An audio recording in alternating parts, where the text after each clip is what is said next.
We had a comment come in from Brianna, and she wrote, I like screenwriting, but my dialogue always seems boring and I never know what to add.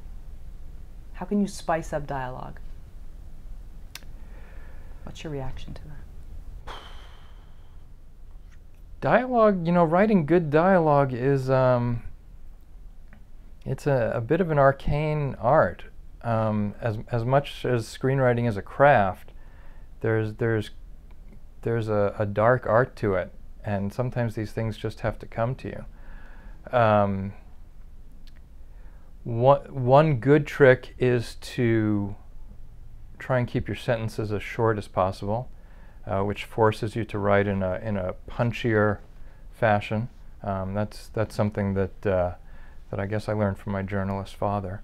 Although honestly, I tend to break that rule a lot, so I'm probably a bit hypocritical there. Maybe you're rebelling. Maybe I did that enough.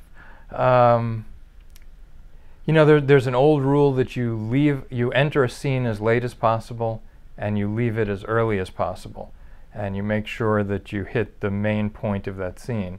And if you keep that in mind, that will also tend to focus your dialogue. Remembering who your characters are, just trying to, what I do is I tend to be the hero. In the first Sharknado, I didn't know Ian Ziering was going to play Finn.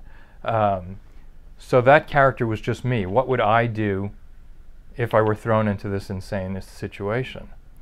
And so then I write as my ideal self. What would I like to say in that situation? What would I like to do? Because in everyday life we all have these moments where somebody says something to us and we just go,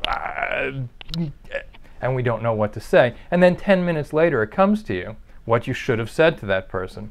And the beauty of screenwriting is you can wait 10 minutes until you figure it out and then write it down.